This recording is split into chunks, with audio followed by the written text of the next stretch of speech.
Hello, everyone, and welcome to episode 3, week 3 of Maroon Momentum. I'm your host, Jonathan Duff, joined with a stacked lineup this victorious Thursday, coming off of Colonel W. So I have co host John Stone here this week, former teammate, former roommate, 5-year EKU football player at center for the Colonels. So I'm going to have him on here in a minute. And then I'm going to have Frank Lee, outside linebacker, coming off a 3-sack game against Houston Christian last week, and Antonio Gaines, captain offensive lineman for the Colonels. So it's a loaded lineup. I can't wait to get into it. But first, let me give a huge shout out to our sponsor, John Clark State Farm. I say it every week, and I'm going to keep saying it. No better guy I trust with my insurance needs than John Clark. He's a football guy, but he's a guy with great morals, great ethics, and he cares about his customers. I will say this for good. Beyond when he's just, while he's my sponsor and while he's not, you can always count on Clark. That's the truth. And go ahead and check him out there in his Richmond office and go talk to him about your insurance needs. But with that said, I'm going to go ahead and welcome on my co-host for the day, John Stone. Hey Duff, how are you? Good. What's up, Stone? You can hear me all right? Yeah, you hear me? Oh yeah, absolutely. I'm excited to talk ball. It's always good to see my 3-year roommate, my 4-year teammate. Did you just get out of practice today? Yeah, I'm helping out with the local high school, the one I played at when I was in high school. So I mean, yeah, it's been fun. It's just been uh time around here. There's not much to do, so it's kind of filling Yeah, up my day. absolutely. Well, did you guys? I don't want to sore subject. Did you guys win last week? No, we didn't. Okay. No, so we had 5 turnovers and Oh, 400 rushing yards, so we ended up wow, losing. that's crazy. The O line played well though. It sounds like so. That's Yeah, good. they did pretty well, but a lot of cleanup, the usual.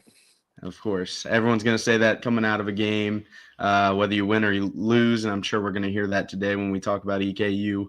But that's really cool. I only asked that because obviously I got to go to a game not too long ago here in Lexington against Tate's Creek.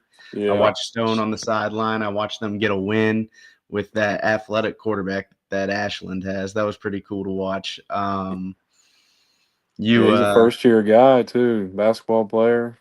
He yeah, had that's really no crazy. business of playing football and just came out and he's a pretty good athlete. You can tell. You can tell he played basketball. You can tell he plays basketball. He was an athlete. I saw him juking and weaving his way to the end zone. It was pretty cool to see. What's that transition been like? Obviously you go from playing for, I want to say 5 years, but obviously way more years than that in a row, and then going to coaching. What's that transition like? Well, it's a whole different world. I mean, I think it's funny. I tell some of the coaches now, like when I was playing in college, all the coaches were like, don't coach. Everyone wants to do it and they're done. He's like, don't do it. And, me, I was like, whatever, I'm going to do it. The biggest part, the best part is just seeing the kids get better and enjoy it. Just getting better and kind of teaching them, things I wish I knew. And like we were playing a game and it was a close game back and forth, and the kids saying, like, some of the linemen were like, this is the most fun I've ever had in football. So them just, you hear stuff like that, and you're being a good role model and seeing them develop as young men. I mean, that's what it's all about at the end of the day. That's so cool. That's so cool. I know. You can just think back to when you were playing. The coaches that you respected the most and that you loved the most were the ones who loved and truly cared for you and cared about watching you grow, not only as a player but as a person. So it's cool to be able to give back. I can imagine it's a lot of frustration on the sideline when you can't go in there and put your own plays to execution, huh? Yeah, no, it's definitely a lot of face palms and throwing my hands up sometimes, but no, they're getting better, and they stick to the plan. And one thing that makes it easier is I got a good group that wants to learn. Right? They ask the questions. They just don't hear it and go do whatever. Like they want to. When I'm saying stuff, they want to understand why I'm thinking a certain way or doing a certain way. So it makes it a little easier that they want to be a part of it. That's super neat. That's awesome. I am sure you guys are going to do well the rest of the season. That's exciting. But Appreciate it. let's get into Colonel football. How about that? I know you went to Louisville week 1. And I know Yeah. last week you did some opponent scouting. You Yeah. ended up, right in your neck of the woods over there where you're from, and so you went to the Marshall game and got to see them play. Yeah.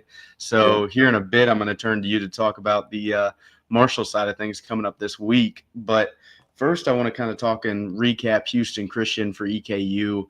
Obviously, it was a sloppy game, Mm. but one where the Colonels came out victorious. And I mean, let me get your thoughts on this. I know Wells always talks about there's a fine line between winning and losing, and I'd rather be cleaning stuff up after a win. I mean, Yeah. how true is that with how many one possession games we played in our career? Is that something that that's something I always took to heart, and that's what I always take away. I'll never be mad after a loss. Like watching EKU win 20-10, that was fine by me. What about you?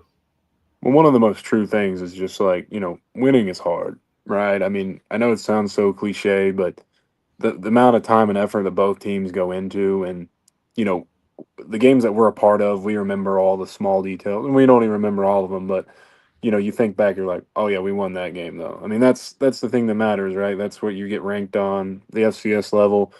If you're a 6-win team, you're not making the playoffs. So I mean, it really is there is a very fine line. You would rather be on the good side of it than the bad, and they're going to keep learning. It's the first few weeks, but it is definitely good to get away with a dub week 2. Definitely. I remember we went through a stretch when in our 2 years between maybe it was 2022 and 2023 or something like that, where we played. I believe I went through and counted. I did not count before the show, but it was like 23 games span, and 18 of them were decided by one possession or less. It was something Yeah, crazy. I mean, And, it's insane that because I remember every time that I would talk to someone in the community, they're like, "Hey, can we win a game by a few touchdowns? Give ourselves a heart relief." And I was like, "Yeah, yeah. we're trying. I understand. I'd like to go into the fourth quarter up a little bit too." So Right. You want to be comfortable throughout those games, but I think it just shows you too. I mean, when you're playing in college football in a conference as good as the UAC, which I want to touch on soon too, because the UAC has looked incredible through these first 2 weeks. But when you look at that, I mean, I'm happy with a win. One possession, I don't care if it's 1 point, but you're happy with a win. There's a fine line between winning and losing. It's hard. And to get away with any kind of win to Seton Cabin on the Hill at the end of the day is a blessing. And yeah, so I'm happy. There's always going to be something to clean up, and that's what I want to say before I kind of dive into it. 20-10 win. Always going to say there's something to clean up or whatever. But the bottom line is it's week 2. We're not coming out like we're ready to play in the playoffs anyways, and hmm and that defense. Now I'll get into that. The defense looks like they were ready to play in the playoffs this week, which I'm sure they were chomping at the bit after Louisville playing a running back of that stature. I mean, he was incredible that week. But they seemed to stuff the run. The biggest thing that I saw was a pass rush. hmm Frank Lee got home for 3 sacks, or was in on 3 sacks. I don't know what they officially credited him on. yeah, Brad Gurley was in there for a sack or two, maybe. You saw they were bringing in a freshman, hmm Reese Hines, a freshman, in for some pass rush, which I thought was cool. You still got Gabe Fletcher, Tommy Ziesmer, Gabe Stevens coming off that edge. It was pretty incredible to watch the pass rush get home, but also the back end, which is something that everyone kind of preached all summer was when you have Jaheim Ward, Derek Taylor, Vito Tisdale, and Rashad Hentz as your back end, you're going to be okay. And I yeah, think we saw that come to fruition this past week. Jaheim looks like a different beast. I'll tell you what, yeah, when he goes and he's playing that deep third, you see hmm him back there, he's the one high. yeah, And when he's kind of playing, I don't know if it's a robber or what it is, but I've seen 2 straight weeks. One ended up in an interception for Vito at Louisville, but hmm it happened again this week. They tried to throw a deep ball down the sideline, and Jaheim was not going for the ball. He yeah, came in and steamrolled them and broke up what could potentially be a touchdown or a first and goal situation. I mean, how crucial. I think of JoJo Sales used to do some things like that where I'd be like, yeah, I don't know how he got across the field like that. yeah. Obviously, Jaheim, preseason All American. You've practiced with him, obviously, and seen him every day in practice and games. What is that just something that can't be coached, or what are your thoughts on Jaheim? Just what he's evolved into at EKU. Yeah, I mean he's really taken a big step so far this year. I know last year we spent more time together and knowing the kind of ball player he is, right? He's going to be the guy that comes down. He wants to seek the contact. He wants to get in on those throws, and that when it's in the air, he's going to go find it, right? So no, I think you're exactly right. I mean, it's just a good spot for him. I mean, he's got a knack for it, right? And he's not afraid of contact. So him playing that middle high, and just be able to fit off whatever's happening in the field. I mean, it's just a really good spot for him. I'm excited to see what the rest of this season looks like as he steps up into this role. Me as well. Me as well. I got to see him. He was playing in the box a little bit too at times. They were kind of pushing him back Hmm. and forth between the two spots. And when he was in the box, man, they were lighting up the run game. And I'm talking gang tackles, which is what we always want to see, multiple hats to the ball. And as you can imagine, in typical fashion, he let them know that he was back there. There was a lot of chippiness in this game from the defense. You saw Jeremiah getting fired up. You saw Vito getting a little active there. You saw Jaheim getting fired up. What do you think when you play a defense like that? Well, Some people want to talk about teetering that fine line or whatever, and all of that. And some people are saying they don't want that because of personal fouls. There definitely is a fine line there. But what is it like playing a defense like that? Well, I mean, as a defense, you want to have an edge to your defense, right? Like not but you just want to have some guys that mean business and they're going to bring that with them, right? So, you know, putting putting them in the box, I think that does a lot of stress for an offense in general. Bringing in an extra guy in the hat, especially a guy that most DBs aren't the most physical, but he is. So that changes a little things of how you think offensively. But defense, I mean, I know all those guys and they all have a chip. And now, like what you said, you can't cross that line of doing something that's stupid and hurts the team, but you can definitely act a way that is a little more aggressive and other people are going to feed off that, right? If you're Jeremiah Bailey, for example, and you're going to act, you know, have a little bit on your shoulder and you start making plays, and someone else is going to be like, hey, this is how we act together, and you're going to start, you know what I mean? It kind of builds off each Yeah. other. I think a lot of that's how defense is, right? You Hmm. make a play, you're going to celebrate your boy. Someone else makes a play, you're going to celebrate. I think a lot of it's energy and feeding off each other and being in the right spot. I think that's something we saw last year with the defense that was a bit of a change. I mean, I'm not saying that we didn't have the edge before, because obviously when you have TK and Matt Jack, those guys were expressive and dominant. But with the entire, it seemed all 11 guys last year had something to say after every play, and I loved it. I mean, obviously, like I said, you got to teeter that line and you can't let it cost you anything. But I think there were some points on Saturday where the defense came out dominant. There was a long first drive, but you started to see during that long drive a couple of the players, Jeremiah, Jaheim, Vito, like I said, they're getting a little chirpy and physical with the offense and stuff, letting them know they're there. And I think that's important. I think that I can only imagine, you know, it's a good way to test the man across from you. If Yeah. they're going to fold to that kind of pressure. I mean, Jaheim comes up out of nowhere, rolls up and lays a guy out and is talking to him. I mean, that guy's got to make a decision whether he wants to come back out, and whether next time he runs a flare route or whatever it is, if he wants to catch that ball because he knows that he's there. So I love it. I thought the defense played incredible. I can't wait to talk to Frank here soon about that. But now, as I kind of transition to offense, it was a little bit of a slow day. Hmm. Couldn't run the ball a whole lot. We had a few good runs. Jamont ran the ball well, and Latham ran the ball well. He always, I said this last week, he always falls forward. Um, Yeah. when I talk as far as the receiving game goes in terms of passing and everything like that, there wasn't a whole lot there. Definitely saw some good things, and obviously you have weapons with Cal Wise and everything like that. There was a little bit of some pass rush, different things like that. I'm sure there's a lot of things the offense wants to clean up. Obviously, we got the one touchdown from Miles Burkett on a tush push. How do you feel about that? Do you wish that we had that in sooner, or are you glad you were no part of that as a center? Well, I was in for one against overtime. Who was that? We won the Oh game on it. yeah, We ran it one time, but I mean Tarleton. Was that Tarleton, Tarleton? yeah, Yeah, actually, 2024 maybe. 23, 24. But no, I mean the tush. I mean it's effective getting under center, getting 1 yard. It feels good to score, but everybody laying on top of you. It's we won the game in overtime, and the defense just got scored on. They weren't real, energetic to get off the ground. So I'm just laying there while everybody else celebrating. But no, Right. I'm glad to see it back though. Yeah, no, it was great. I mean, they got a fourth down on it or a third down conversion on it. They got a touchdown on it, and then on top of that, special teams, Buzz, the new kicker, transfer, he hit 2 of 3 field goals, got one blocked, but he looked good all day. Snaps, obviously, I'll shout that out. Coyden Blake looked good all day. Baker boomed him.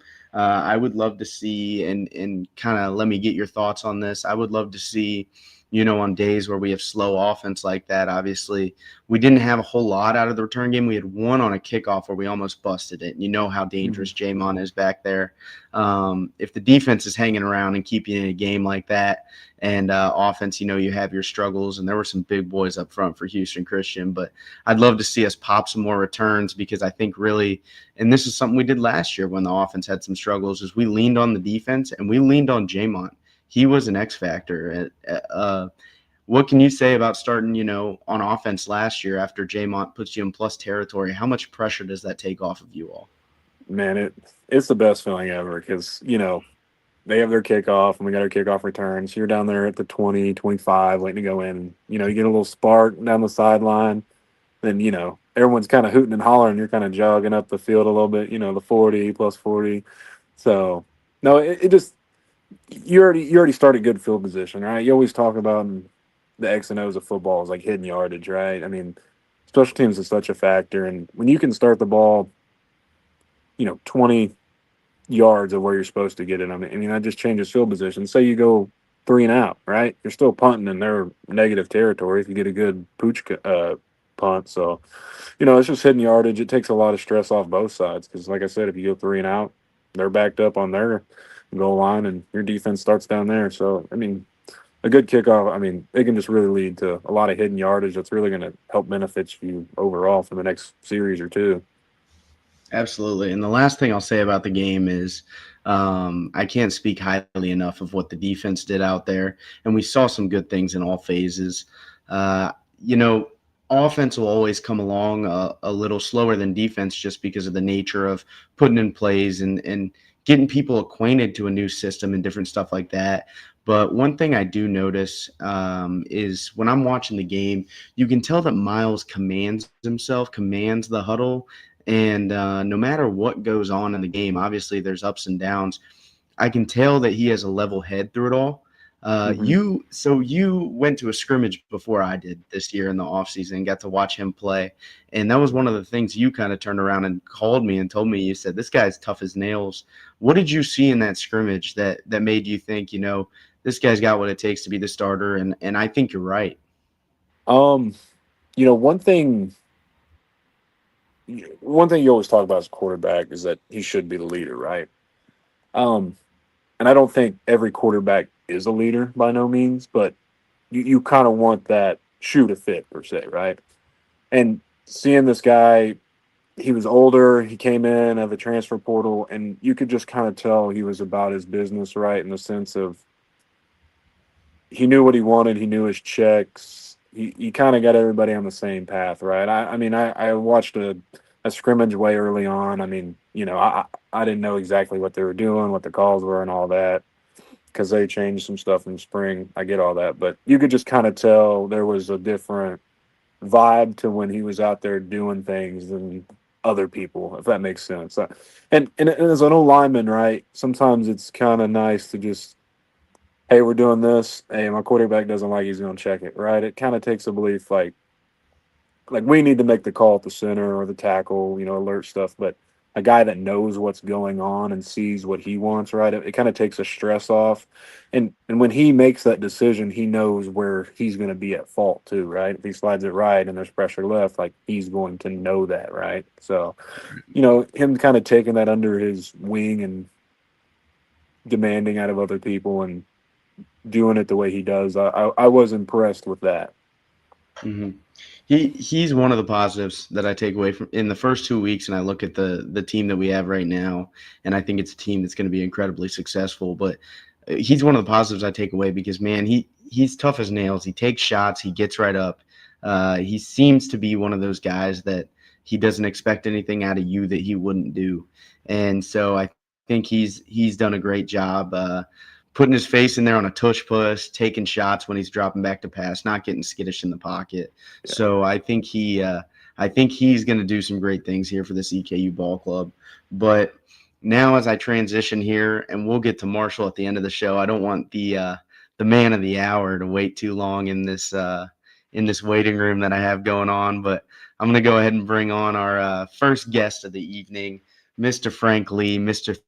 3 sacks last week, and let me add him to the stage here.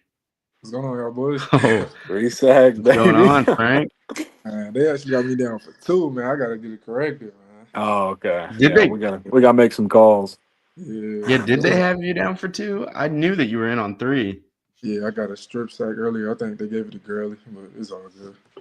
Oh man, dude, I by the way, guys, I mean I can just say it on air. I totally screwed up this layout. I don't know how to make it any bigger either, so we're just gonna have to roll with it. But Frank, how are you, man? How's the body feel after that one on Saturday?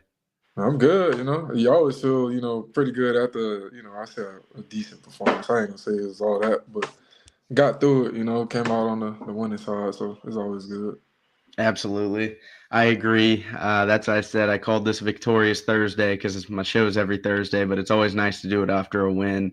And I think it was a huge testament to the defense playing incredible, holding them to 10 points.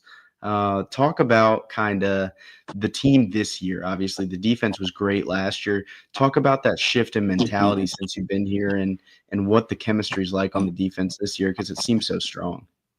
I definitely say it's a lot different. Like we still building that chemistry amongst the whole team. I say the thing that's kind of helping us probably the most is probably the fact that we got transfers that have a little bit of experience. So that kind of helps where we lack the chemistry.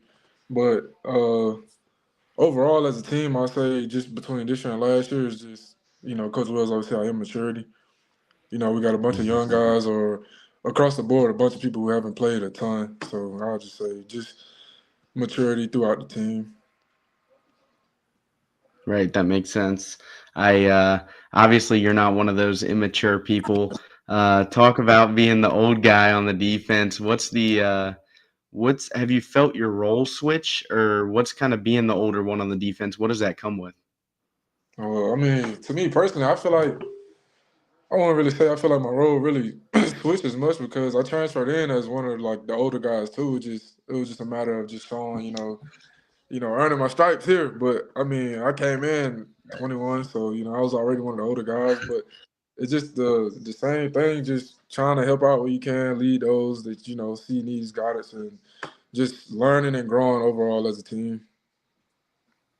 Yeah. So and you talk about coming in here transferring, and that's kind of one of the big things I wanted to ask you about today, just because obviously I do know the story, but I want to hear about and I want to share with the audience or people that may not know about the Hooper days and kind of your crazy journey to where you are now here at EKU. And so I started out hooping my first year, Spartanburg Methodist. Didn't like the way things was going. Decided to give football a shot. Transferred to Carson Newman. Played there. I first got there in 2020. We had COVID. 21. Sustained a high ankle sprain. Put me out for the season. The second week of the season. Came back 22. Had a pretty good year. Then transferred in with y'all boys to join y'all in 23. So when you played basketball and you said, you know what, I'm going to give football a shot, obviously, I would say the portal was still around there, but not as crazy as it is right now. But just what was that like? You know, obviously, you probably had to put your name in the portal. What was recruiting like coming off of a season of basketball trying to go play football? Well, I say the like best thing I had going was it had only been a semester since I've been out. So like coming out of high Okay. school, I went straight in. I only did a semester, and so like my high school football film was still served its Right. purpose. So it wasn't too bad. But as far as the portal, I knew nothing about it. I just spoke to the coach. He told me what to do, what to sign. I just did that, and that was smooth sailing. Well, we're glad you made that decision. When you talk about just coming in, playing football, and playing here at EKU, we talk about just the fact that your role is pretty versatile. I would say playing that outside backer position in terms of responsibilities and everything. When you go into the off season, off of a year last year where obviously you were a bit banged up and stuff, we mentioned. Um, what is your mindset in terms of where were you looking to try to grow? Was it just being healthy and just working in the off season and in the weight room and stuff like that? Or is it coverage? Is it pass rush? Obviously you have a lot of responsibilities. So what do you look to improve on in the off season? I say definitely. I spend a lot of time, of course, physically working on my body, but also just trying to hone in on my skills because I feel like even though I'm one of the older guys, I'm still very raw at my position. I feel like I came in playing Sam, so I was more of a coverage linebacker than I was really a pass rusher. But that's just something that kind of I transitioned into naturally. And so just learning, technique, skills, moves, stuff like that. Every little break I got, I just been going down, training with my guy down in Atlanta, just trying to grow as much as I can my last year. So just showing that I can, play. Yeah. I'd say you've done that in the first two games. I'm sure you're going to continue to do that. Stone, do you have anything that you want to talk to Frank about? I just gotta say that ghost move was dirty. I saw it on Instagram. Man, the amount of reps I've done that, and like that's the thing. I work these moves, but then it's like I get in a game and hadn't been really working them. Yeah. That was the one moment where I did it. It's like okay, yeah, like I just kind of like resulted from a training because I Yeah. really wasn't thinking when I did it. It just came. That's Well, I awesome. was gonna Well, ask you had my question was, we saw that for the first time. Is there any more tools in the toolbox or Yeah, for sure. Yeah, but I all right. mean, uh, you feel like I feel like at least this is what I've been told too, which I do. Of course, there's plenty of other moves I know, but it's also you just want to work one or two moves and just get some counters off of it. Just become really good at that. Yeah. Try to add too much, then you won't become good at really one specific thing. So I just try to just hone in on that using my leverage because I mean I'm not crazy tall. Uh, at the FBS level anyway, like the guys we play are way taller. It's a Hmm. few among FCS, but not really crazy. But I could definitely use my leverage a lot more when I'm playing against these larger tackles and they don't want to bend, so just use that to my advantage. Yeah. So we before you got on, Stone and I talked about the defense and just how enthusiastic you all play. That's a good term for it. There's a lot of passion on the field. There's a lot of chippiness in the last game. What kind of edge do you feel that is necessary? Because we love it. And what kind of edge does that bring, and kind of where does that come from, and how important is that to a defense? I say it's very important. We always say like I love saying 4 to 6 A to B. 4 to 6 seconds, getting from point A to point B just as fast as you can, as violently as you can.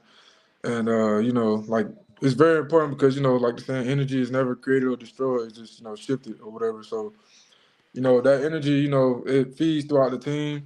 We go out, we make a good play, we kind of help lift the offense, especially with the way we've been like playing lately, kind of slow. So just any little bit, just try to help spread positivity throughout the team, just get the team going overall, and it's just having fun, really, just Hmm. having fun.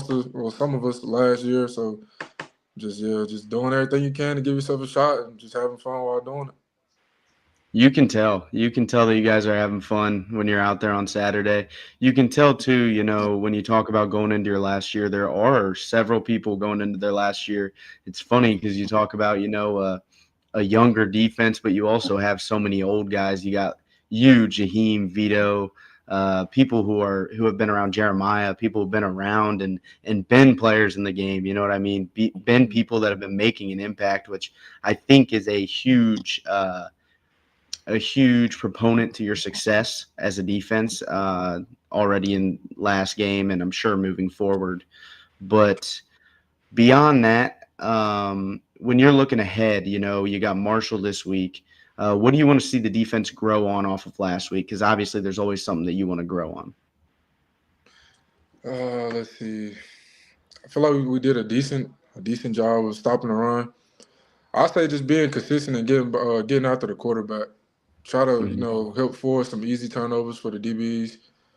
See if you can't help them get, a few overthrow or, underthrown balls to maybe help them out. But I say just definitely just keep stoning the run and then just get after the quarterback. Absolutely, that makes sense. When you look at the film this week, obviously you've gone through a full week of prep. What's some things that maybe we as viewers and fans now can expect out of the game on Saturday with Marshall and what they like to do and what they like to run? Well, they're still trying to find their identity as well. I feel like they're going to, of course, come out ready to play with FCS opponent. Everybody, at their level looks, to just kind of walk over us. But I feel like it's going to be a good game. Hopefully our offense shows up. I feel like it may Mhm. be a defensive game again, but just coming out, stopping all the trickery, and then it's just going to come down to just stopping the run and then just winning the turnover battle and explosive play battle. I feel like whoever does that, that's who's gonna win the game. Most definitely. Stone, you got anything else for Frank? No, I'm good. I was at the Marshall game, so I'm excited to see how you guys do Sounds this good. week. I had a little preview scout, so Okay.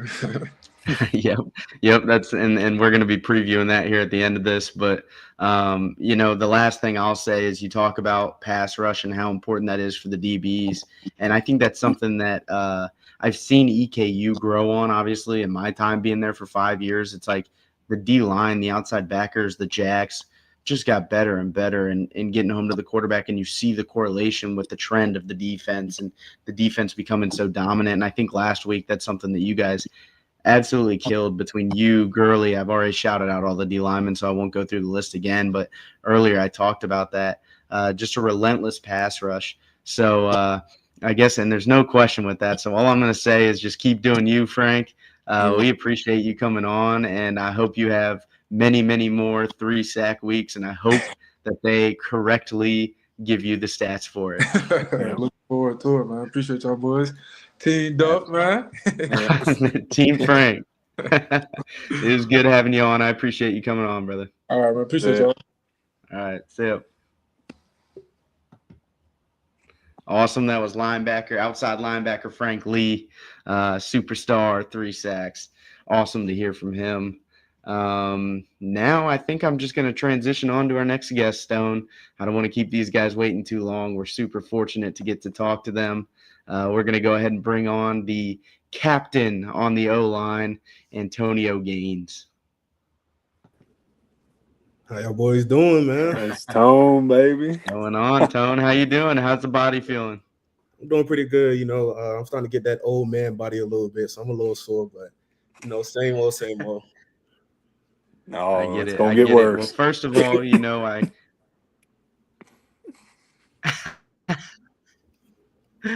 I got you. All right, let me see here. So, Tone, I just wanted to congratulate you first. I got to congratulate the other guys, but congratulations on being named a captain. I mean, that's a huge honor. Kind of what does that feel like, being named the guy on the O-line and the captain of the team? Did that assume a new role? Was that something you'd already assumed? And what was that feeling like getting that kind of praise from your peers? It's definitely eye-opening. I've had my fair share of struggles in the college football atmosphere, especially last year. So it's like to be able to bounce back from that, and my teammates see it, the coaches see it. It means a lot. That's awesome. And that's something I want to ask you about. Obviously, last year you weren't able to play because you just transferred in, or you transferred in. You've gone through ups and downs. You haven't been able to play. You've battled some injuries. You've done a lot of stuff. Um, Everyone's known since you walked in the door that you were a stud. But you go through a year where you're not allowed to play, or you can't play, can't be on the field with your team, but you just choose to go to work every day. How hard of a time is that to go through to decide to work? And did you view it at the time as a year of development that was going to propel you for this platform that you're on now as the star O lineman, or what did you view it as last year in general?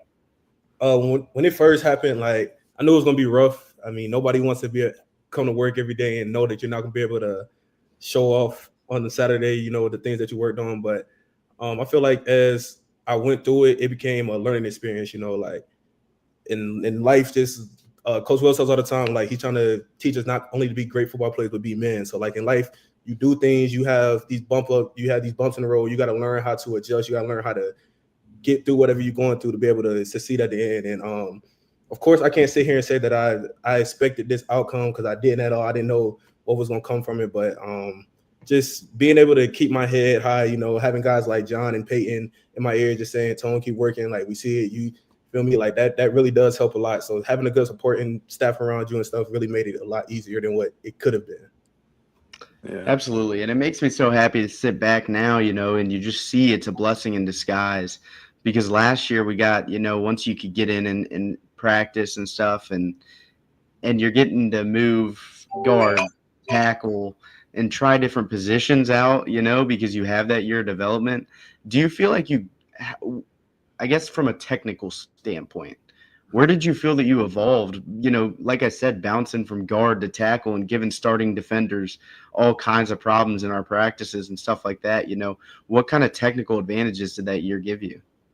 I just feel like it made me a smarter player. Like coming into EKU, I didn't really have much football knowledge. I was a good athlete and I knew how to go be aggressive. So like it kind of helped me into the mental aspect of the game. Like now I have to study what these guys are going to do every day. I got to play this certain way so these guys can get the best look that they can. And then going against a lot of guys like Jeremiah Bailey and Frank Lee all the time, like you have no choice but to get better because you want to give them a good look, make sure that they're as prepared as they are on Saturday. So it definitely helped me grow as a player. It helped me get smarter, helped me get more physical, helped me get faster. Like it definitely improved my game a lot.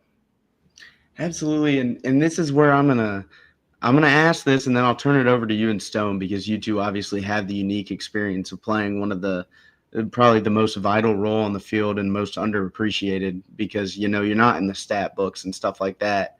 But to go and practice every day and go against those guys, this incredible D lineman that we've had over the past couple of years, what kind of competition does that spark, and how beneficial is that to you, like you said? I think it breeds great competition. Like, in my opinion, we have one of the best D lines in our conference, if not in FCS. So, like, I feel like every day going against them, if I can continue to make plays against them, continue to do good against them, I should have no issues on Saturday. And I feel like it's the same way on the other end. Like, the fact that we're pushing each other every day, it just makes games so much easier. Like, we tell each other every time we're in games, like, it's harder going against y'all boys in practice than it is to go out here and do this. Like, it just makes everything flow better. Like, you have to do less thinking. You can just go out there and perform. You can tell. Stone, what do you got for our man Tone? Well, I was going to ask a little bit about, it seems like there's been a few rotations with the lineup. Being an O-lineman myself, I know the chemistry is a big part of it. So what's kind of been going from week 1 to week 2 to week 3 now? Are we getting more of a solidified unit per se, or we kind of have some more communication? I know we had some guys in and out in different spots. Are we settling down, and maybe, if it's a new group, that we still have some chemistry all between all 5, I guess, if that makes sense? For the most part, like with the way practice has been going lately and stuff like that, I feel like we've solidified our lineup and the rotations have been kind of consistent. Like if this person comes in, they make sure that they come in and practice so we can have these type of, because like you said, chemistry is important. Like especially when you're going against teams like Marshall, who's going to do heavy blitzes, heavy twists, things like that. So like chemistry is definitely important. So I think the coaches are starting to slow down with the heavy rotations and trying to keep it more consistent. Yeah, I was at the Marshall game last week because it's right in my neck of the woods, and I know they run that 3-4, and they'll drop 8 or they'll bring the house. So, and I know, like I said, the chemistry part, we got to make sure everybody's on the right guys. Sliding 4 for 4 or 3 for 3, we got to make sure we're all good to go. So, I'm excited to see the lineup out there, how we're all going to be and be settled in. Oh yeah, absolutely.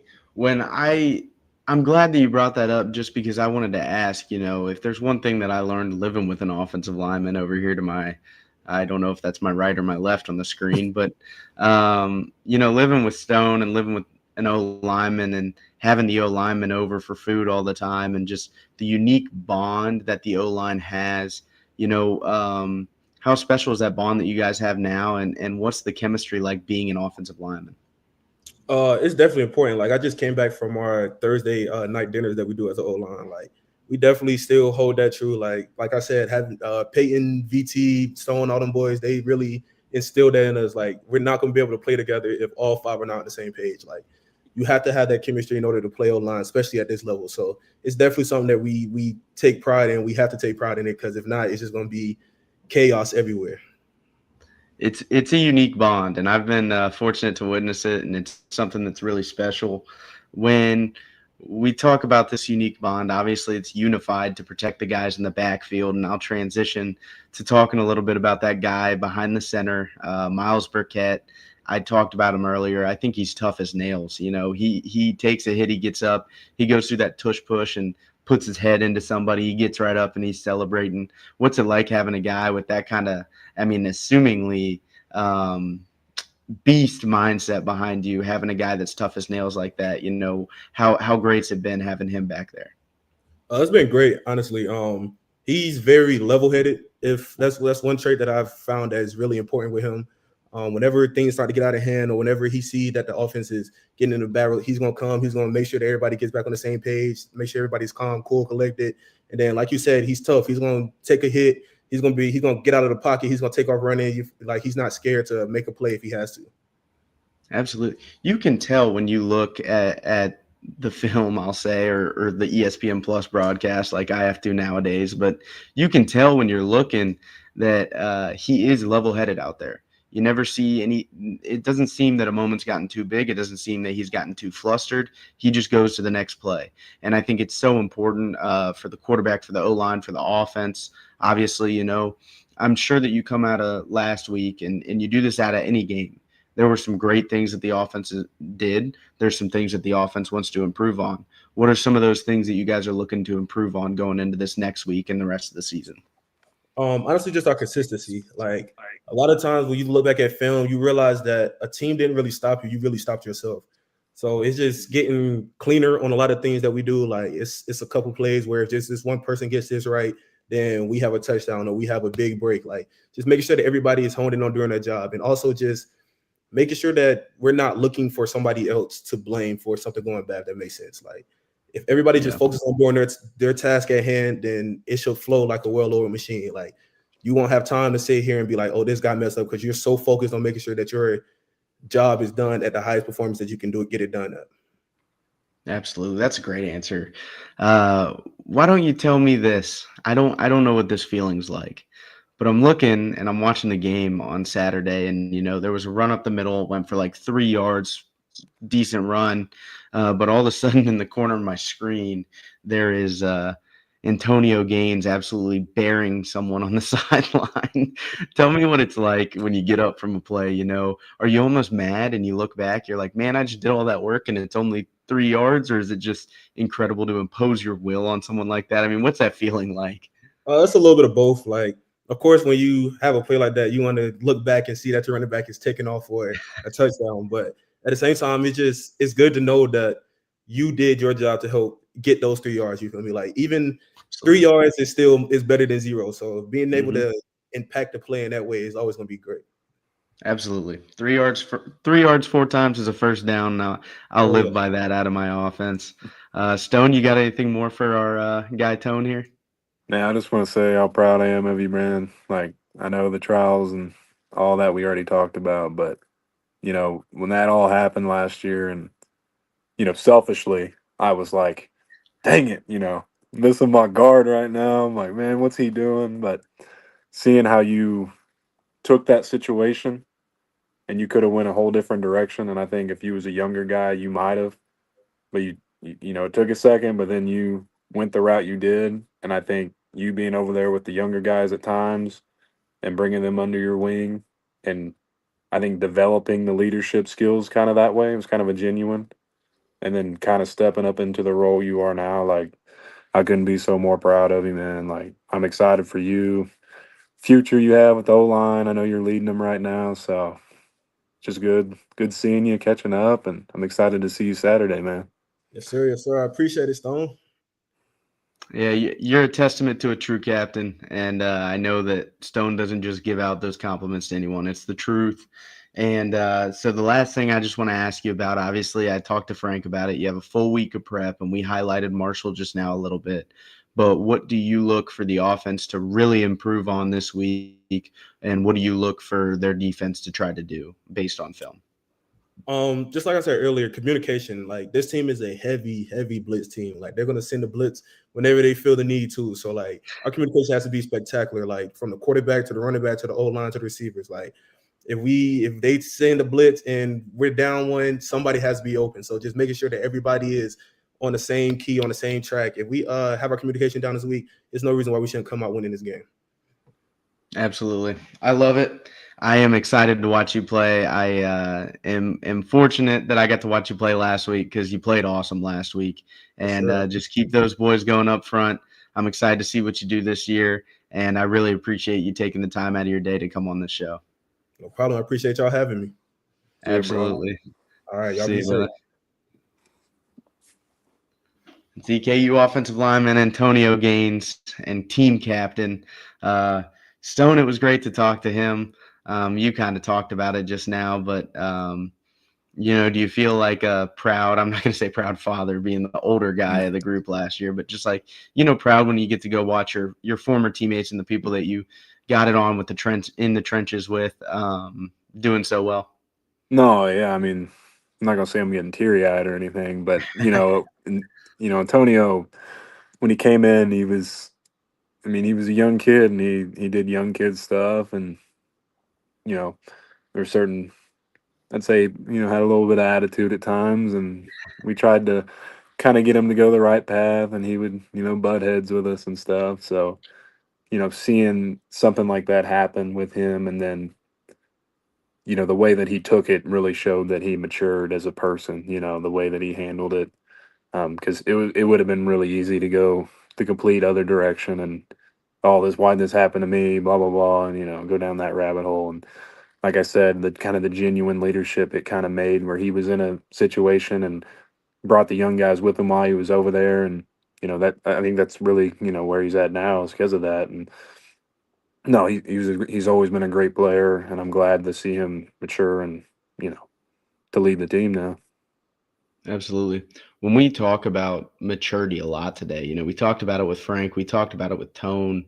Obviously, you and I both spent 5 years in a college football program, and nowadays there's a lot of distractions. You got NIL is a big thing, transfer portal is a big thing. You get a guy that has a really good year and he's young and he goes takes a bunch of money from some other school and goes there.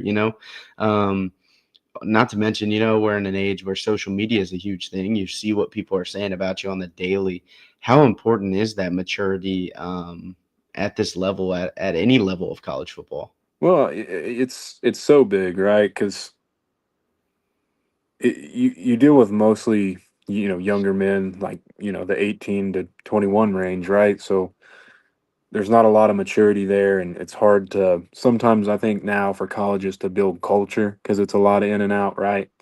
So there's not a lot of good role models within the place that most college athletes are at, right? Mhm. So I think it's important that EKU has some of these older guys that are mature and they're working and they're showing the younger generation how to do that, right? I can't speak for a bigger school, but a lot of those guys are in and out. They're not worried about how they act.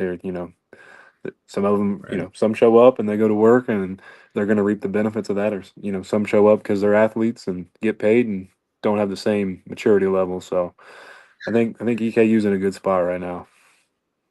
Absolutely. I agree with you.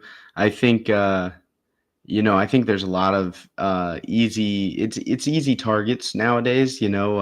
We can sit back right now and talk about the state of the team and nobody knows it like the people that are in it.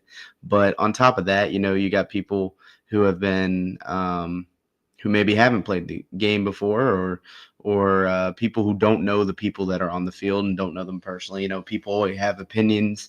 But then you got to sit back and think to yourself, was I acting with the same intelligence that I am now when I was 18, 19 years old? No.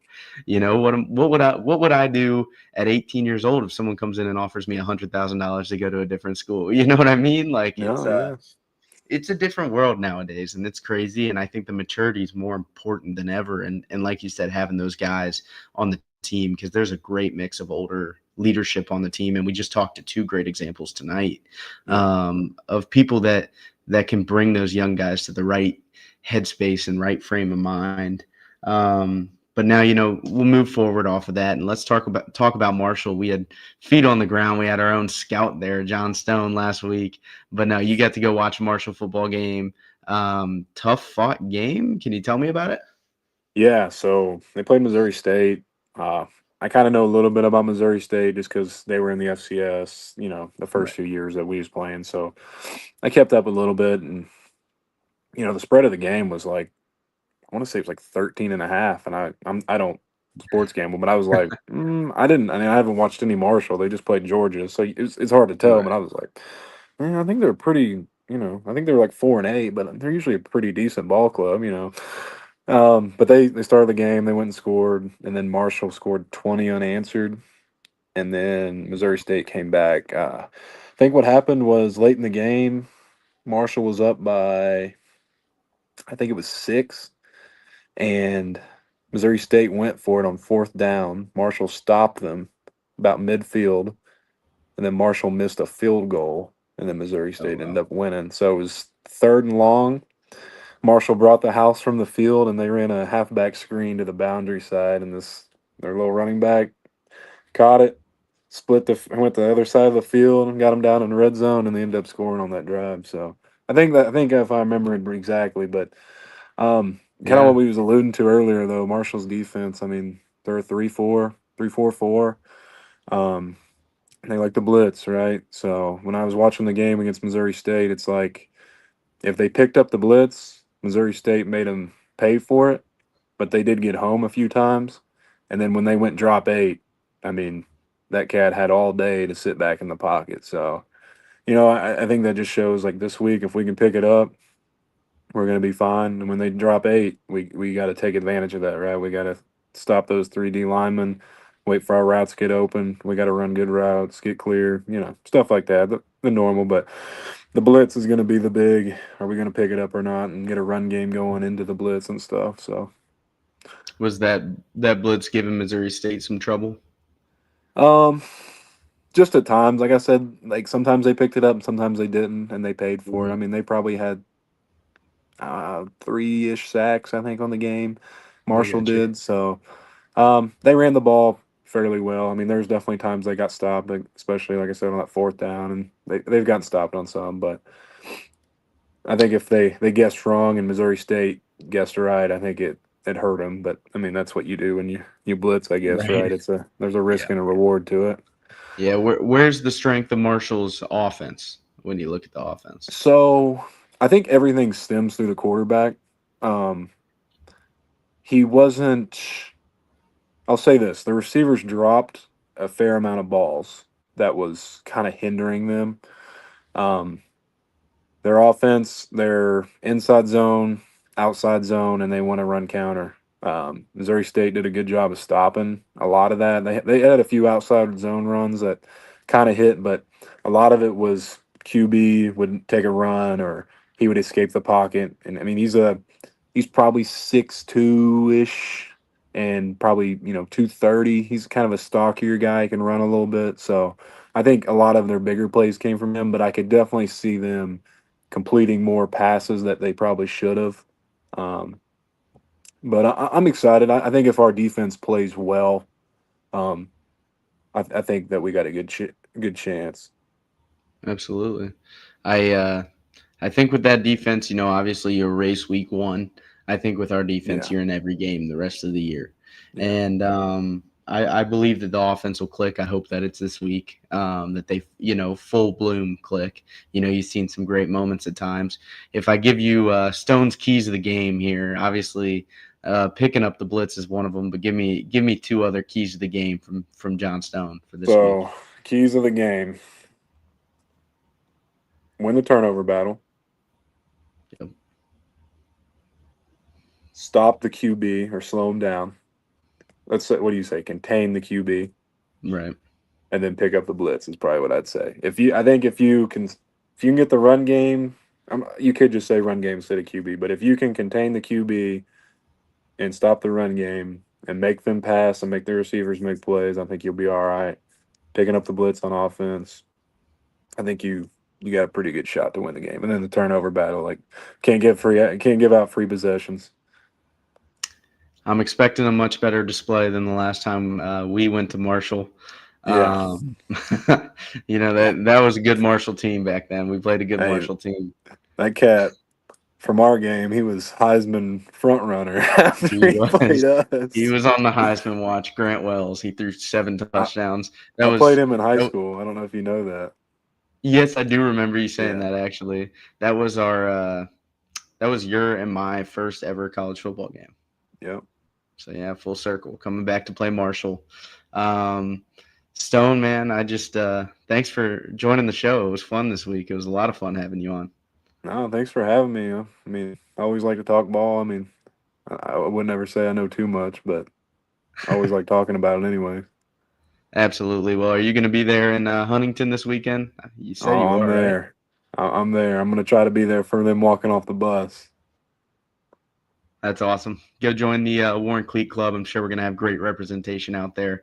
One of the most special things about being a part of EKU, being a part of EKU football, you're a part of it forever. So go enjoy that. I greatly appreciate you coming on the show. And with that said, I'll just tell the audience one last time, check out John Clark State Farm in Richmond. I said it once. I'll say it again. I'll say it every week. You can always count on Clark. It's true. He's out in the community. He was just at Madison Central tailgate. I just saw he was at. Incredible guy. Count on Clark. Check him out. We all need insurance. So with that said, we're going to root on the Colonels this week. Stone, once again, thank you for coming on. And let's go see a dub this weekend. Oh, yeah. I'm ready. Awesome. Well, thank you all. And go Colonels.